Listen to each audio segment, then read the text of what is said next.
Hi everyone, welcome to part 3 of learning the basics of animation in Blender. We're going to add 2 additional principles of animation to our toolkit. Those are exaggeration and overlapping action. I'm also going to demonstrate an additional idea that's going to help add weight to your animations. In the past 2 videos, we looked at the Blender interface, setting up hotkeys, and getting your scene ready for animation.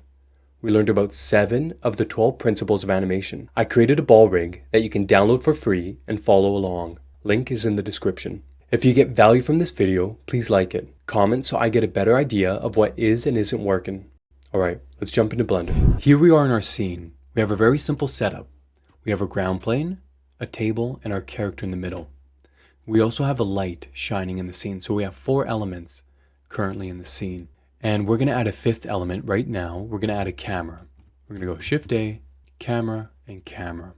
So now we have 5 objects in our scene.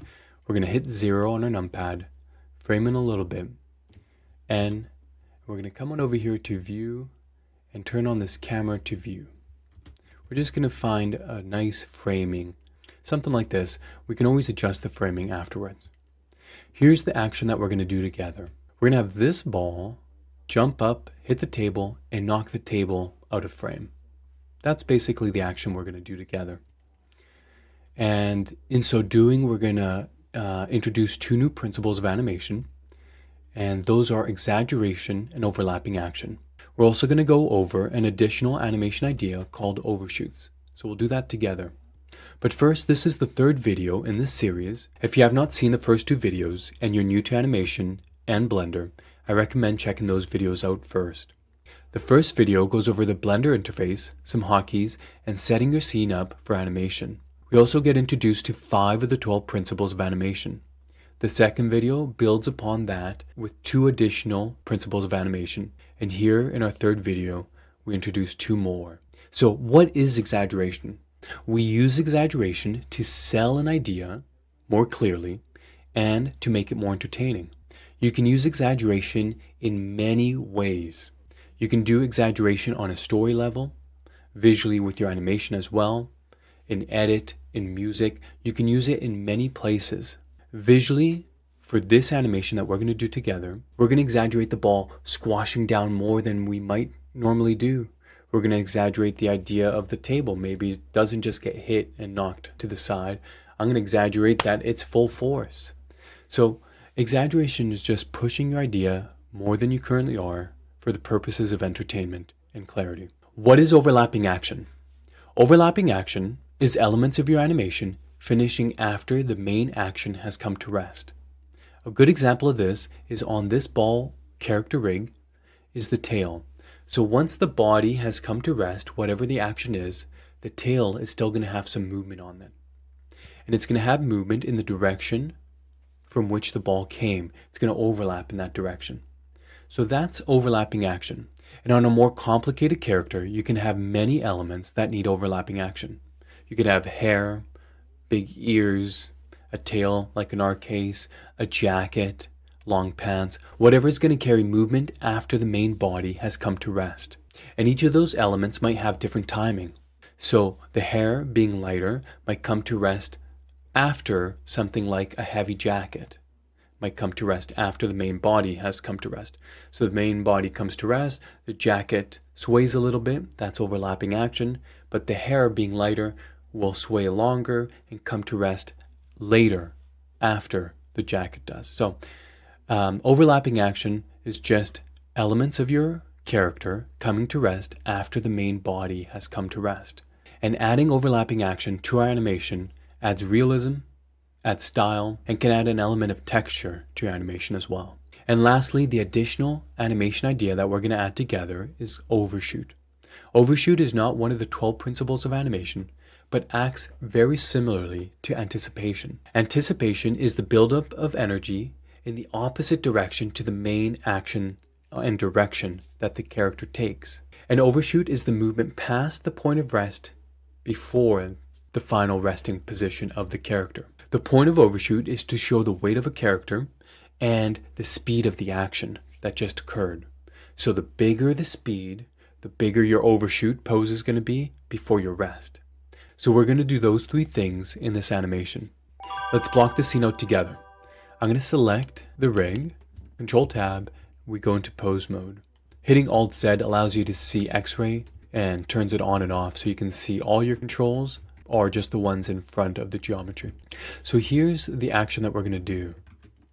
I'm thinking our character acknowledges the table, looks up at the table, has an anticipation pose down, and then hits the table, sends the table flying, and then goes up in the air, whatever he's going to do, and comes back and lands, has that overshoot pose, and then settles. So simple animation, but we're applying these other principles as well. So let's do that together. So the first thing I'm going to do is just take a look at the framing, make sure I'm happy with the general idea, and overall I am. So I'm just going to take a minute just to see where I roughly want to set up my framing. And because we're practicing overlapping action, I want to highlight the tail as well. So if I come too far forward, I'm losing the tail.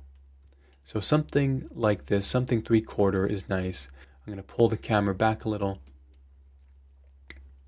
And I know the character is going to be quite up as well, because I might even put something on the table and sell that there's weight on the table. And then I can buy the fact that that anticipation needs to be much larger. So I can knock not only the table, which looks fairly light, but also what's on it. So I'll do that afterwards. But I'm liking the framing. I'm gonna go with something like this for now. I'm gonna hit N, and we're gonna turn this camera to view off. So now if I accidentally bump the camera, no big deal. I can always hit 0 on my numpad and we're back. All right, so let's block out our scene. I'm gonna start at frame 7. I'm gonna hit A, select all, and then I'm gonna hit I on frame 7, which sets a rotation and location key on all those selected controls. In the first video, I go over how to change a keying set. So when you hit I, it keys those things. And what I'm gonna do for the most part is key the whole body as I set up my key poses. And I'm working overall in a bit of a pose-to-pose and straight-ahead hybrid here. I'm starting at the beginning. I have an idea of the action I want to see the character do, but I'm not blocking the beginning and the end and filling in the middle and working my posing that way. I'm starting at the beginning, moving straight ahead, and then adjusting as I need to before I continue. So that's why it's a bit of a hybrid there, workflow-wise. Okay, so here's my first pose. I'm going to leave the tail position for now and work on the body idea and getting that down. So first idea is I'm going to look up at the table.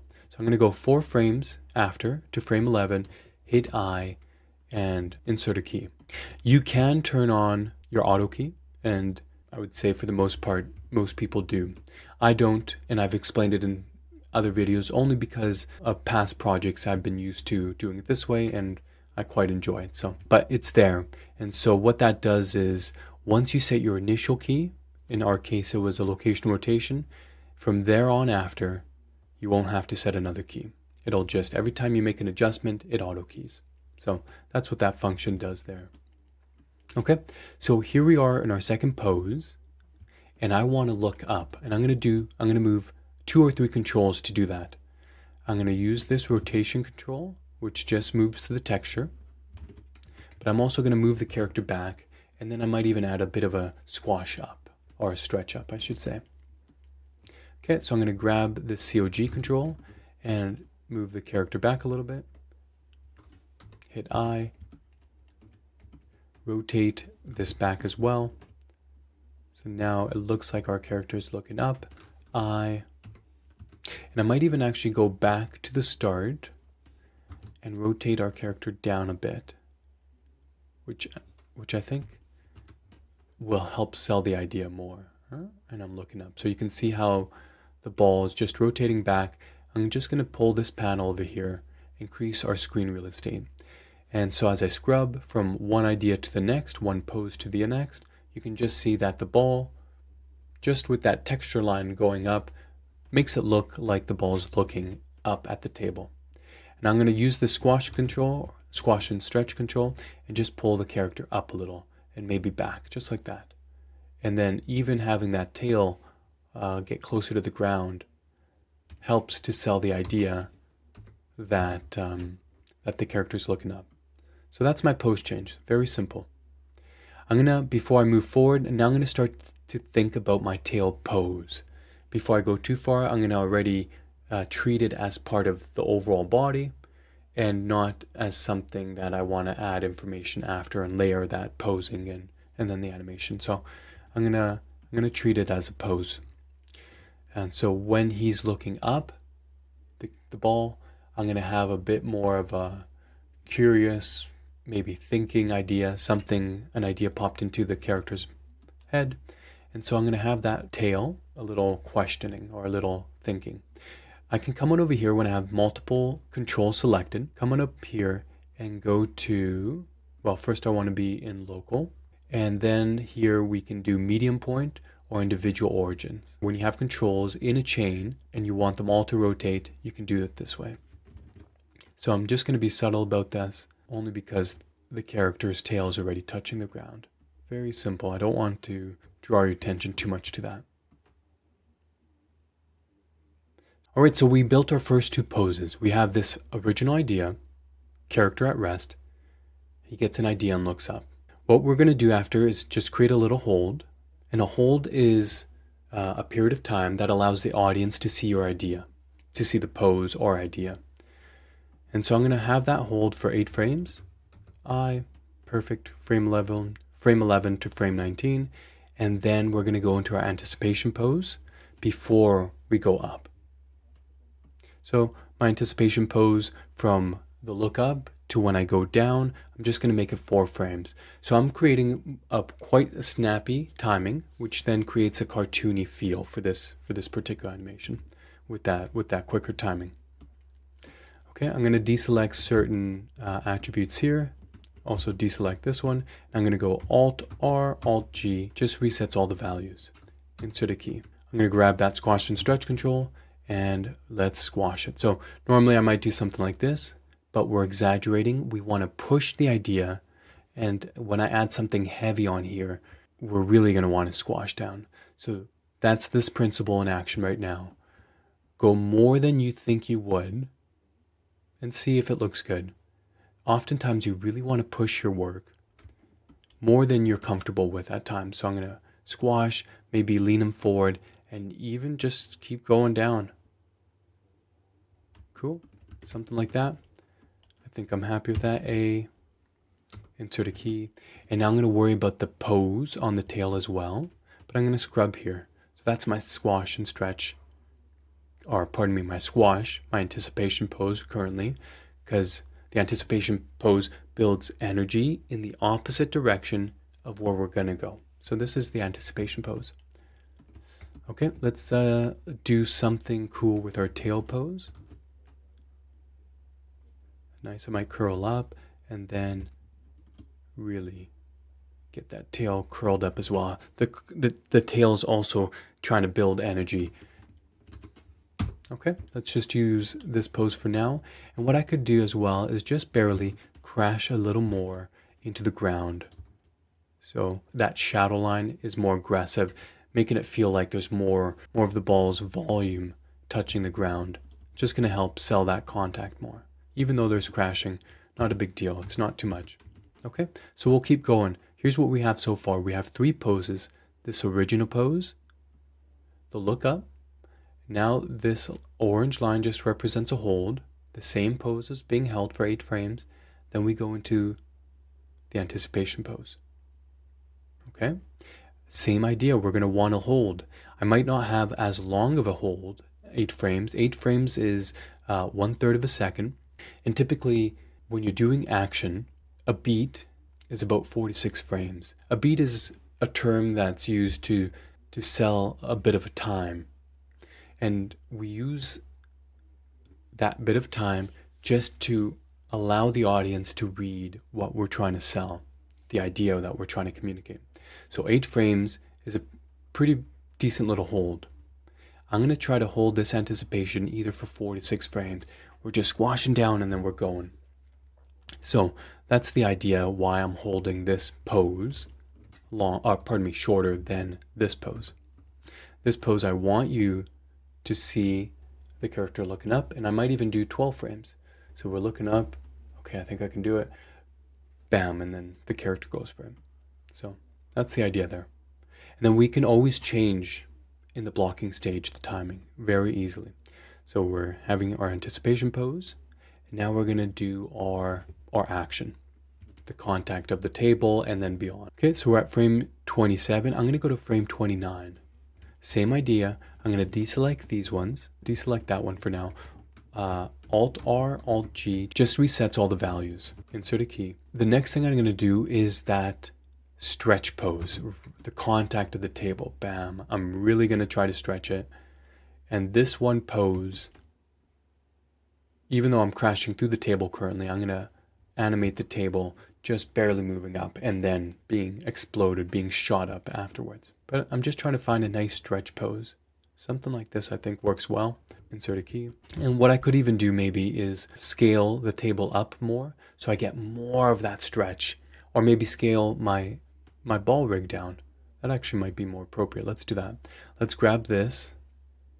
I haven't set any keys on a scale. So let's take a look what 0.85 looks like. And I'm going to go with that for now. So now when I squash up, I'm not going through the table. And I just want that contrast from this squash position to our stretch position. I'm looking for more contrast. Let's even go more. Let's go 0.75. Really want that stretch. Cool. So you can see I'm exaggerating. I'm going more than I thought I would because I think it's going to look cooler. That's the only reason. So it's just 2 frames. I'm gonna have a couple breakdowns. So what we normally do is here's a pose and pose, a hold. These two keys are the same. That's a hold, and then another pose change from 19 to 23. So between your pose changes, you can add information, which is called a breakdown. And the breakdown generally is to define your arcs, how we get into that pose. But also in a breakdown, you can favor one of the poses more. So we're going to do that here particularly from 27 to 29.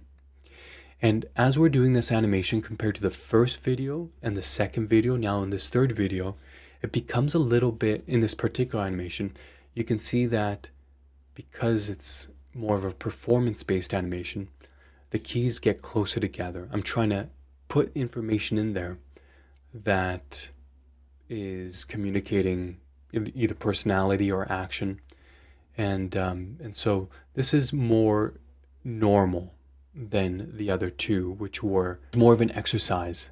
This is more of a performance-based, still an exercise, but they're different. And so I think if you watch those other two and now you're onto this one, it's a different feel only for that reason, I would say. Awesome. So we have our anticipation pose. So yes, when I come into this breakdown, which is only going to be 1 frame, I'm going to favor this pose. And so this pose, this stretched pose, is really just going to pop. And that's what I'm looking for. Okay, so there's my pose. Insert a key. Perfect. The next thing I'm going to think about before I animate the table is this ball just hit this table with the intention of knocking the table out of the frame and out of its way, but the ball's momentum is still going to move forward. It's still going to move up, and then it's going to come back down. So let's find a pose somewhere in here where the ball does just that. So let's see, we're at frame 29. Let's go to frame 37. Same thing, I'm just going to select these because I don't want to reset the values of the color and the tail off and on. That's why I deselect those. And this one, Alt-R, Alt-G, just resets the values. Insert a key, and I'm going to move up the ball. So the ball stretched, hit the table, and now is coming back into its normal volume, its normal shape, but up in the air. Okay.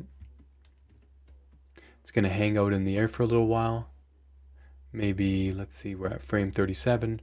Maybe we're going to hang out in the air for a full second. Frame 37, 57. So maybe at frame 61, we're still in the air, starting to come back down a little. And I'm just going to give it a bit of a different pose change for now. I'm going to have an overshoot here, so the ball is just going to naturally go up and start coming back down. And then when it comes back down from frame 61, I might even start to come down here. I kind of want it to be pretty snappy. I'm going to select all, same idea, just deselect these attributes over there. Alt-R, Alt-G, reset the values, insert a key. And I think I want that timing to be pretty aggressive coming back down. I'm going to select that key, V and vector. I just want it to come down sharply. And this is where we're going to add that additional animation idea of the overshoot. When we land, I'm not just going to have the ball land and maybe a bounce. Here I'm going to have the ball land with the squash, maybe shoot past its normal volume up and then come to its rest. So that's the overshoot. It's going to happen somewhere around here. And then afterwards, we'll look at the principle of overlapping action, specifically on the tail. We'll do two methods. We'll do sort of like we've done here, where we pose it as part of the idea of the body. And at times, we'll then, towards the end, once we define the body animation, we'll also then separately, as a layered approach, just focusing on the tail after the fact. So we're almost done with the blocking. We're not quite there, but we're getting there. Awesome. So we're going to have this pose contact at frame 65. And then maybe I'm going to come out of, let's see, 65. I'm going to have a big squash stretch pose. And maybe, bam, overshoots up. We'll say frame, let's go 6 frames for now. Insert a key. Oh, pardon me, 71. And maybe frame either 75 for its final rest, and then I'll add a settle, which will take us into the 80s. So you can see how I'm roughly thinking about the action as well. I'm adding in some basic ideas, some basic poses, timing it out, and just defining it that way. So I'm just blocking it out at this point. Look, anticipation down, the stretch. This is still very soft here, so we'll tighten up the timing. Coming back down the contact, we're going to overshoot and then settle. So let's do the contact pose. Awesome, big stretch. We just came off a big jump. We're landing. Not as big as our anticipation, but something like this I think is going to look good. And then here, instead of coming into its final rest up, I'm just going to have a little overshoot. That's all it is. That's how simple it is. And then we're going to settle back into this. That's the overshoot. Okay. There's our blocking. Let's adjust our camera so we're keeping more of the ball in frame here. Awesome. We'll go with that for now. Camera to view, that's off again, just so I don't accidentally bump that framing. Let's play what we have.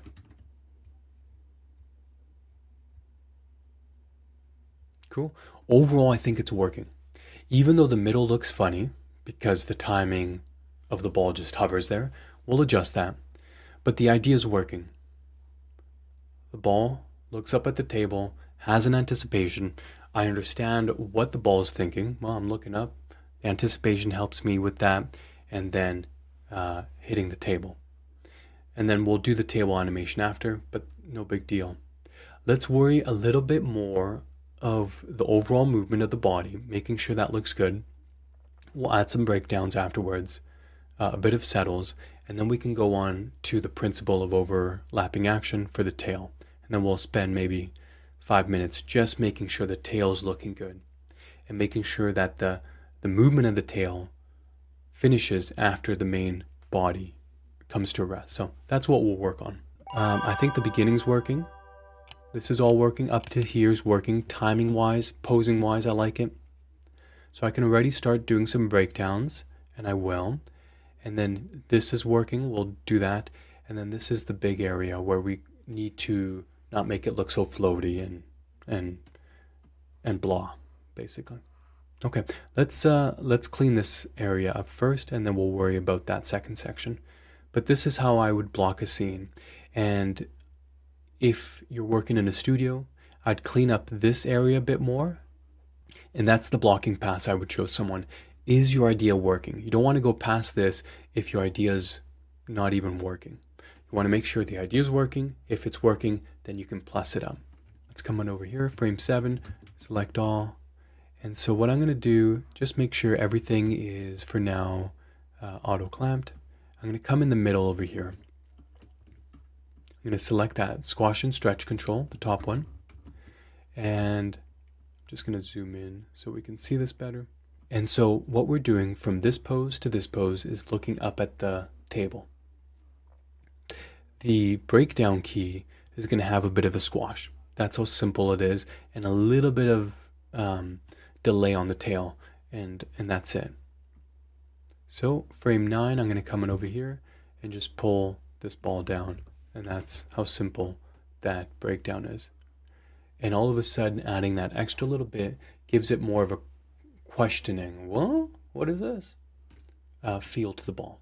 That's how simple a breakdown can be. I'll go even a bit more. Perfect. Let's come to the tail.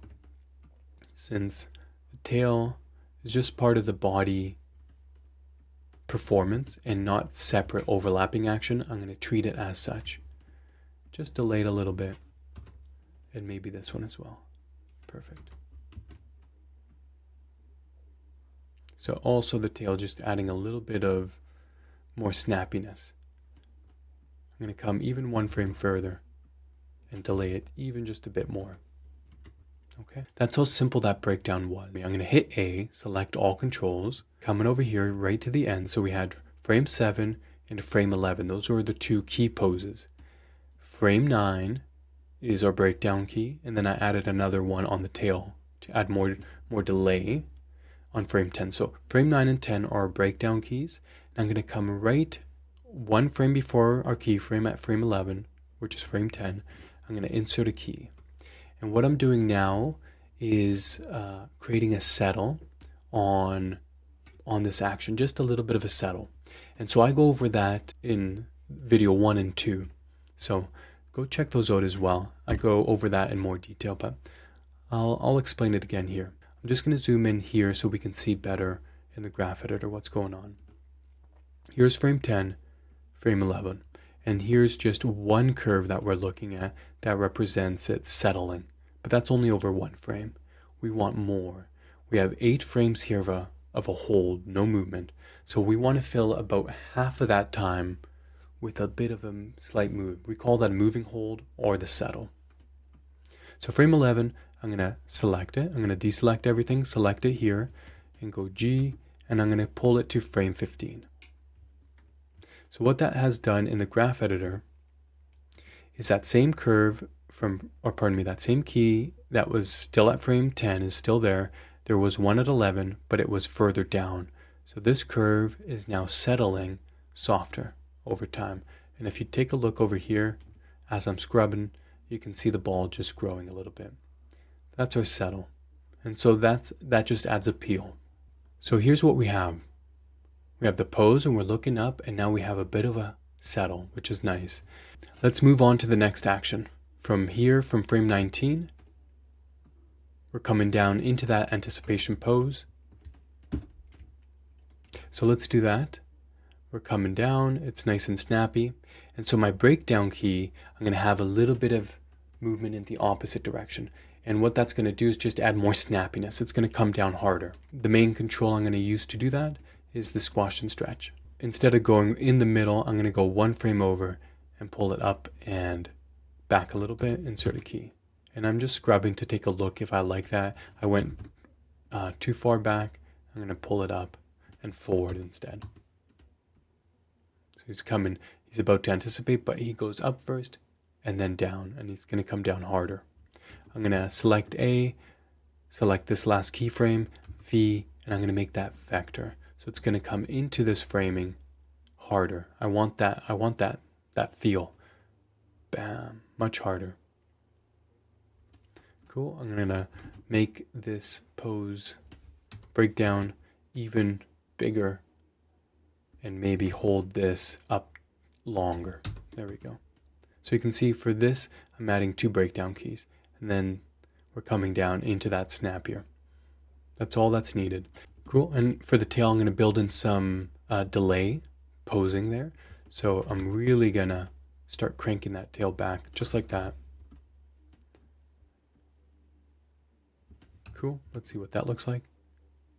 And then the tail's going to snap forward. So I'm breaking that shape a little bit on the breakdown pose before it snaps back down into that C curve there. And I'm still gonna push it. And then just the frame before our key pose at frame 23. One frame here. I'm going to still delay the tail, especially the ending. And it's really going to snap back. Okay, so I'm happy with the breakdown keys. Now we have a 4-frame hold, frame 23 to frame 27.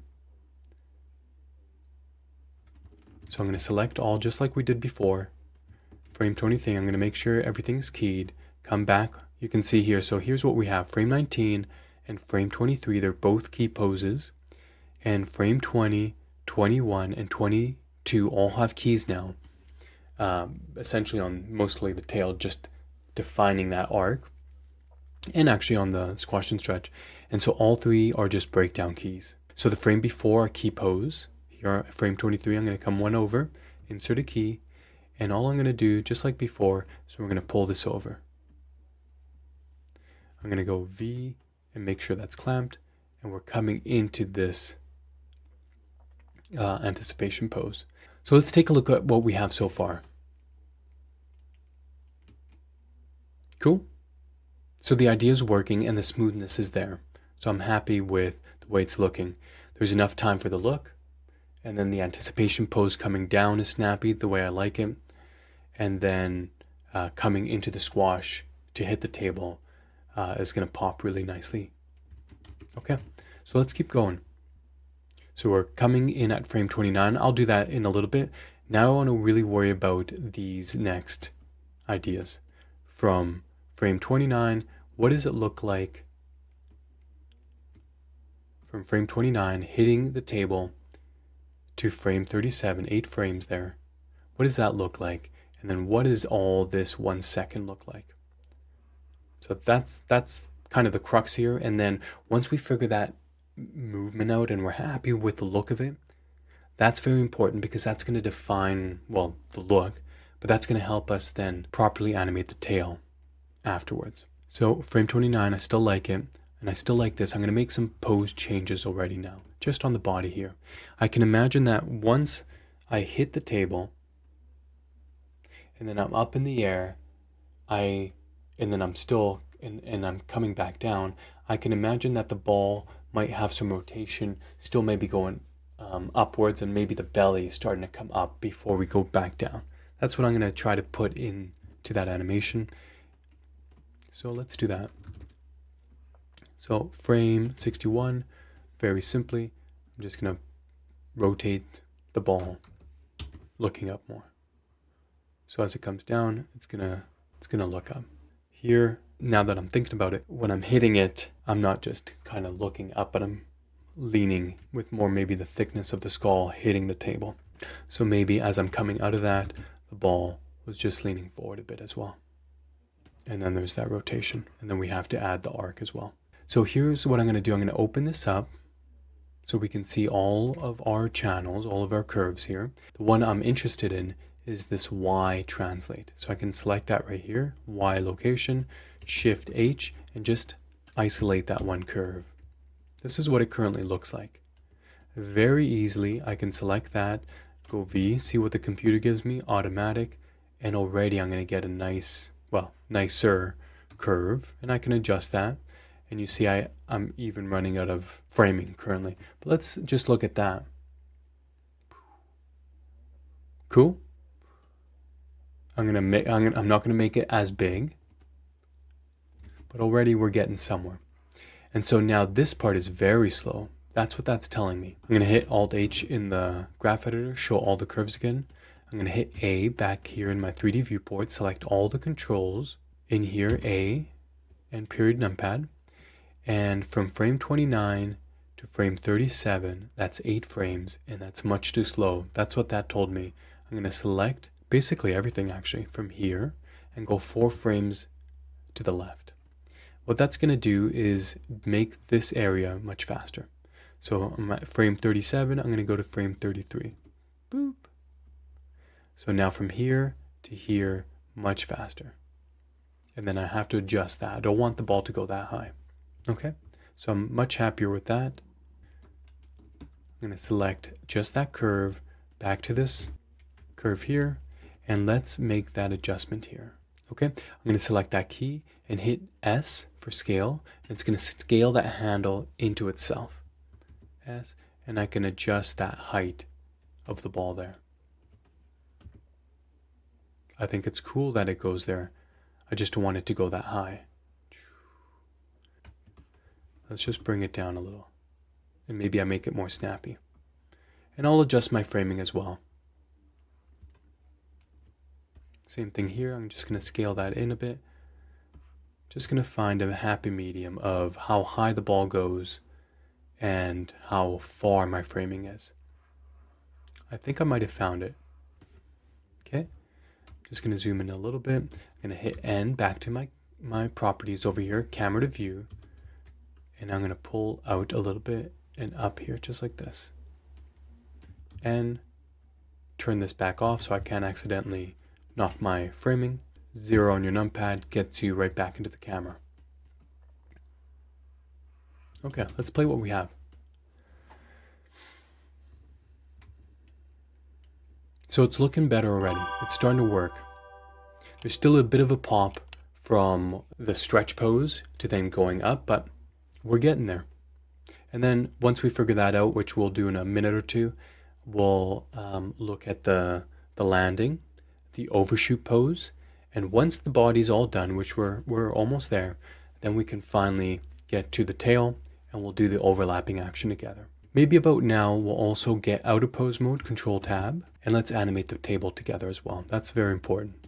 So we want to go right to the contact pose, which is going to be not this pose, but it's going to be this pose. So frame 29, let me just insert a key. Frame 28, also insert a key. So you can see sometimes you have to go far enough. I could have done this a bit sooner, but sometimes you have to go far enough with certain action, and then that dictates your timing for something else. In this case, when the table contact is going to be. So frame 29, it's just barely going to be contacting. I'm going to add different rotations and multiple axes and make it a little more interesting. Cool. I think this is pretty cool with maybe this side of the table almost still contacting the ground. Okay, and so from here I'm at frame 29, and what I'm going to do is just figure out my last pose where it's completely out of frame. And I'm going to add some cool rotation, whatever that happens to be. The pivot of the table is in a weird spot, but we can still make that work. And I can imagine that our ball sent the table flying this way and maybe forward a little bit, but it came back down and maybe something like this. Insert a key. A to select all, period numpad just to frame for it, and I'm going to go V and vector.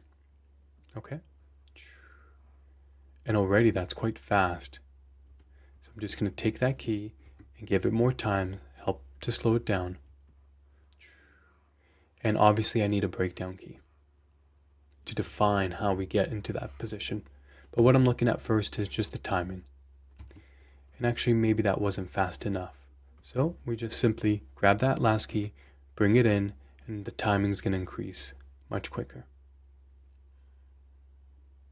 Cool, well let's go with something like that. The breakdown key is going to happen somewhere around here at frame 35. And it's going to basically be up. And I think we're also just going to be rotated more. G, something like that. Insert a key.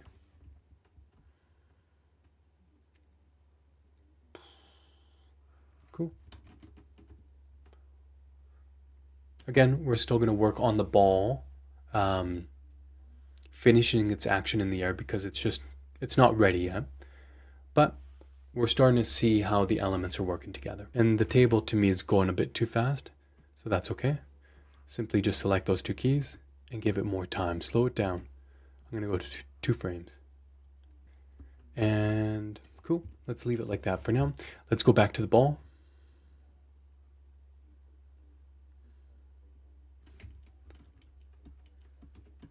And so the first thing I'm going to look at for the ball, so we had that stretch pose, and then there's a quickening vertical, the Y translate, but the stretching kind of takes away. It's like, So there's two things happening, so we just have to figure that out. Okay, so frame 29, you can see there's a slowdown from frame 29 to 33, or even at the beginning of 29, 30, 31, slow down, and then we pick up speed. So that's the thing that we're going to battle here. I'm going to hit A, select all. I'm going to go back to this keyframe. I'm going to go V and vector. I think that already helped. Bam. Cool. I'm going to try something here. And I think what it is we're coming out of that, we're coming into a normal shape too early. So I'm just going to add a bit of distortion here as well. That's probably what it was. And somewhere around here, we can come back into a normal volume. I think that was hurting it. So that's already feeling better. So this one's definitely more organic than the first two videos in that you're trying ideas out. And this is the process I go about it. I have certain ideas, I try them, I block them out. And then as we get into a more complicated area, you're giving things a try. Okay, so the overall movement of the body now is working. I'm going to add a little bit more detail, just about a minute on the body. Just make sure that's really working. We'll go to the landing, make sure that's working, and then we'll focus on the tail, and this tutorial's done. One important thing to note too, when the body is stretching or squashing, it affects the look of the tail as well. It affects the squash and stretch of the tail. Know that if you go to the root of the tail and you can scale that in, you can counteract the stretching and squashing of the tail if you don't like that effect, that look. So I'll do a little bit of that as well. Cool. Yeah, we're definitely going to add, I'm going to add so many objects in the final animation on the table. I just decided I think it'll look so cool if I added 10, 12, 15 different things and they all go flying in different directions. And maybe one or two of the elements afterwards, after the ball lands, bing, bing, bing, land in the scene. I think that'll be cool. And we'll just give a nice ending to this animation. Let's finish the body animation. So let's take a look. Awesome. This curve's looking a bit funky, so I'm going to grab that curve here, V and vector. So it just cleans that up. Okay. I'm going to add a little bit more rotation forward here. Insert a key. And I really want that rotation afterwards in the air. I think that's going to look really good. Okay, so now we're contacting the ground, frame 61. We're going to focus on that area. So we have a full second in the air. We have more than a full second, but from this frame to this frame, we have a full second. And as we come down, we're going to stretch before we hit the ground with our squash pose. So frame 61, I'm going to select the squash and stretch control, Alt-R, Alt-G, just reset it. And I have to decide if I want to make this, pull it to the ground, or delay it and pull it up. So I have to decide that. Let's take a look at what this looks like. So I'm just going to pull it. And as gravity is pulling the ball down, it's going to stretch until it meets the ground, and then it's going to squash. Okay. Bam. So we're exaggerating that by adding that in. And I think I'm going to keep it that way. That's great. Let's keep going. So we're contacting the ground in our squash pose here at frame 61. 67 is our overshoot pose. And then 71 is our settle. So I'm going to add a little bit of a breakdown in here. But before I do, I'm going to go back to this pose, back to this pose, and add a little bit of a pose change here. Because I don't want the ball just to go up and down. I want to see a little bit of rotation, a little bit of translation movement as well. I think that'll be nice. So we're coming down roll forward a little bit and forward. Insert a key. So then when I come back up, there's a bit more rotation on the ball, a bit more something on the tail as well. And I'm just going to keep pushing that idea until I think I've gone too far. Even into the ground, that's kind of nice actually. And then, so it's not just a squash pose. I think that's working better. Bam. And then the overshoot here, frame 67, and then the settle.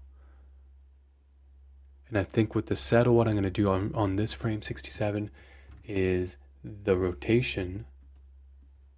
I'm also just going to barely rotate it past a little bit.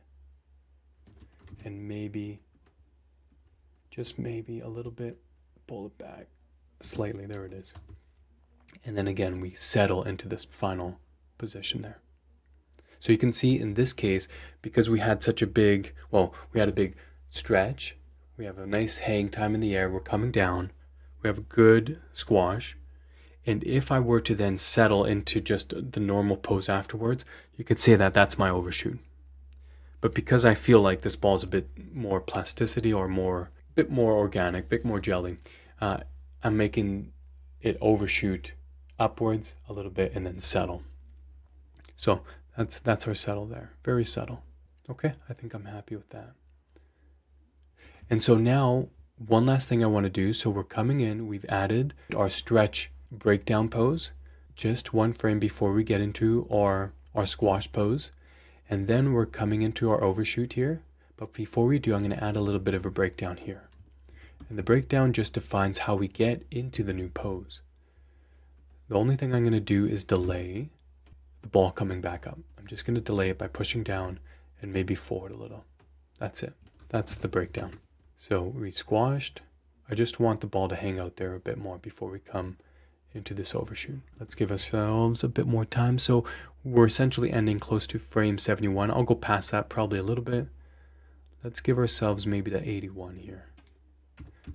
All right, so let's see what we have. Cool. Overall, it's working. I think I'm just going to tweak a little bit of the ending. So we stay down a little longer, and then that's it. And then the rest, the overlap action is going to help on the tail. Cool, we're coming down. And let's do the ending with a settle, and then we're good. So A to select all. I'm coming back over here. 71's our last pose. I'm going to select it, go V, and I'm going to make it vector. So it gets into that pose a little, gets into it sharper. But basically, as we favor this pose, we're staying in that position longer. Maybe even somewhere from frame 69. I'm going to insert a key and then go to frame 77. And that's how long our settle is going to be. Awesome, softer and longer. And let's even just keep that ball down here, maybe another frame or so. Just pull that. Let's go 85.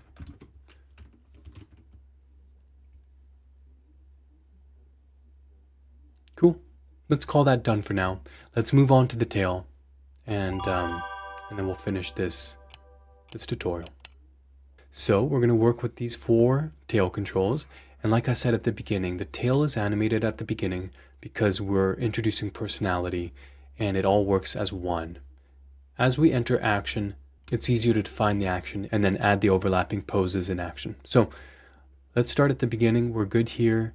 And now, yes, this one breakdown pose. Let's do that one breakdown pose first, which essentially just keeps that pose still squashing. He's still building up that energy, releasing it, and then snaps up.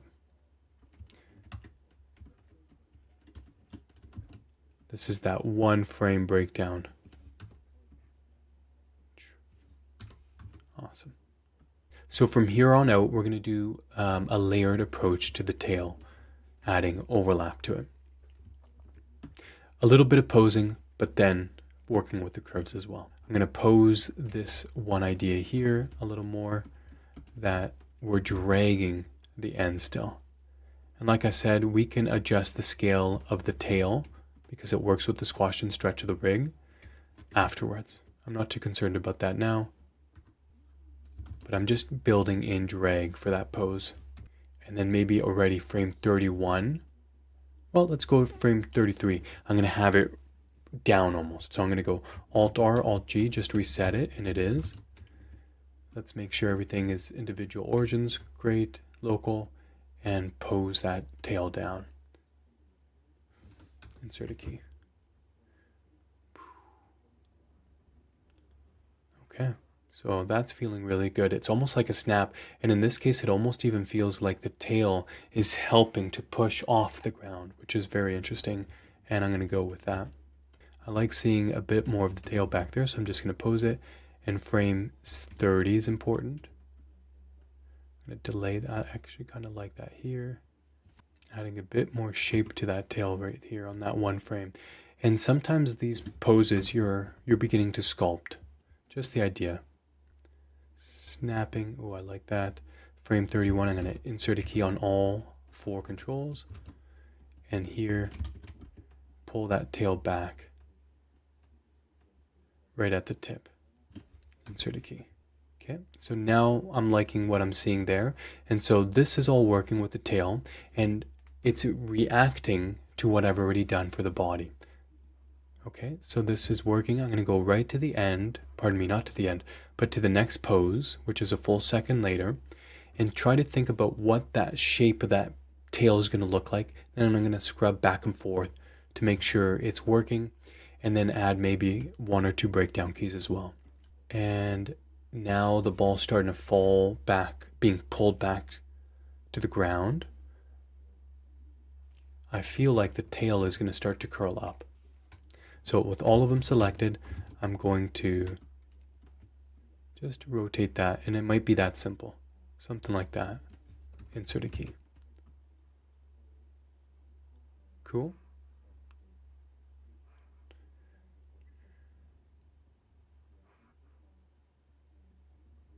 Yeah, I think that's working well. And then with the breakdown key, that's gonna do well. Let's keep going forward a little bit. As it's contacting the ground, that tail is still gonna be up in the air. So let's just do that for now. Perfect. Bam. And then it's gonna hit the ground very hard. And now you can see when the body hits the ground, that force is stopped.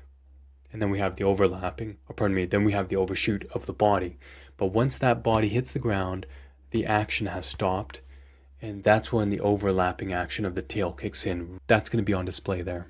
Yeah, let's do a little bit of a breakdown somewhere in here on the tail. And all it's going to be is on these 2 controls, still delaying the pose just a bit this way. The tail at the end is still dragging behind more. That's all we're doing. And even as it's coming this way, still a little more drag, not much, and definitely more drag at the very tip. Before I go with now the overlapping action on the tail and what that does, I'm going to go to the very end and try to figure out a nice pose for the tail. Because right now it's neutral pose. I don't think it looks good. I'm going to keep that keyframe there for now. Alt-R, Alt-G, make sure we give it a nice pose. So we just did this cool thing. I think the tail is going to maybe be up a little bit, and maybe this part down.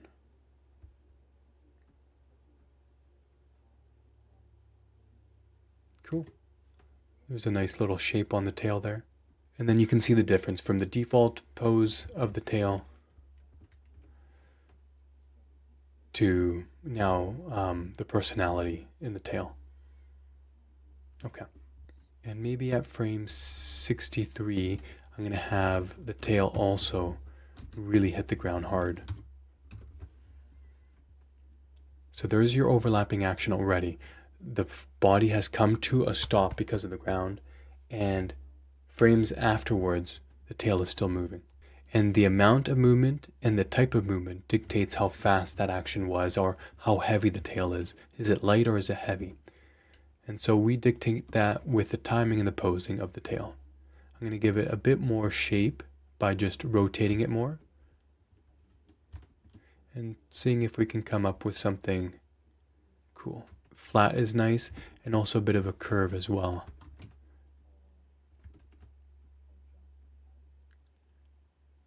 Cool, let's try that. I'm going to copy that pose for a bit, maybe only 2 frames. And then I'm going to delete all this, because now we're just reacting to what the body was doing, or is doing, since we defined the body movement. So even when it's rough, let's just play what we have. Make sure we're on the right track. Oh, that looks cool with the tail slapping both at the beginning as we're pushing up. That looks very cool. And then hitting the ground after. Okay, so I think we're on the right track. I just gotta finish the animation. And we're pretty close. Let's zoom in here again. So we're coming down. The tail, yes, I have 2 frames here. I'm gonna do a breakdown, which basically the breakdown is gonna favor the base touching the ground and the end of the tail pointing up more. So you can see that drag. We're gonna pose that for that breakdown here. And then what we have to worry about is now, I still want the tail on the ground for a few frames before it comes up. And then I do want it to come up sooner. So all we have to do is, we've defined the pose, all we have to do is pull that key up sooner. And then I'm going to add another pose change on the tail. So we're coming up, and then do we want to settle? Do we want a very obvious settle? I don't know. Let's try to figure that out. Maybe the tail then ends in something like this. See what that looks like. So we're coming up. There's something there.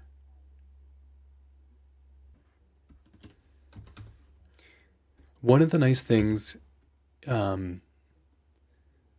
with asking yourself, is that cool? Is that working? Should I try this? I say yes. When you're at a point where you're not sure if you should go down a direction with your animation, just give it a try quickly. See if the idea is working. If it's not, it probably only took seconds, maybe 30 seconds, a minute.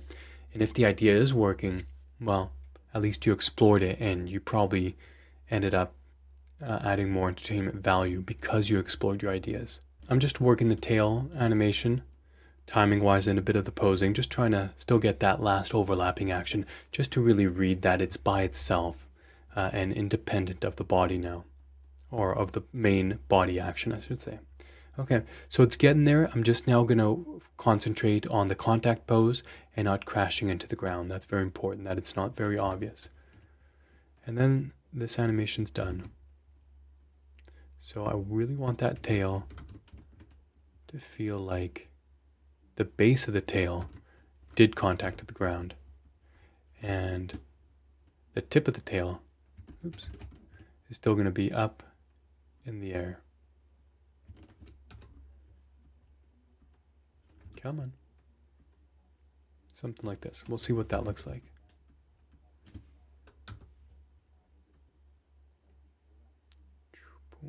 So it definitely hits the ground very hard. That's okay. At frame 61, I'm going to have it start to favor the ground now, so it's not completely in the air. And G, you can also just fake the translation as well if it's hidden behind different body parts, and that feels better. Even actually adding a little more drag. And so with these few frames, we're definitely sculpting each frame on such a quick action, and that's okay. Cool, that seems to be working well together, those 3-4 frames there.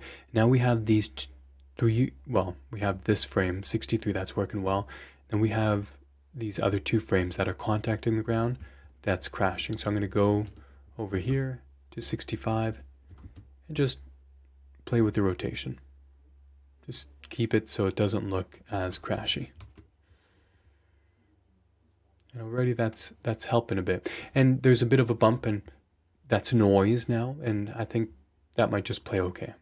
Now we're coming into this breakdown, back into this cool shape here, and again, there's just crashing. So I'm going to do my best to figure that out and just delay, or pardon me, not delay, but just not show as much crashing and not draw attention to itself.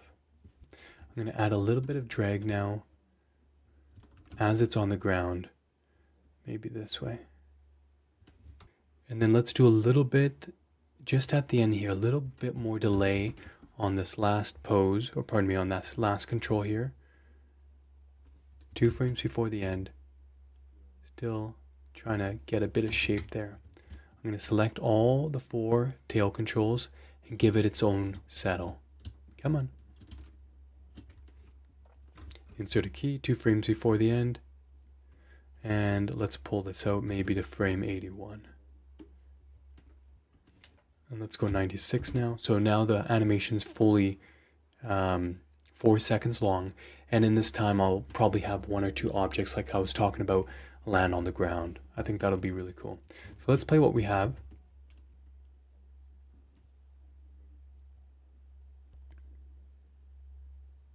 All right, so I'll leave the animation here. I'm gonna add the other props like I was talking about before, and then I'll come back with the final result.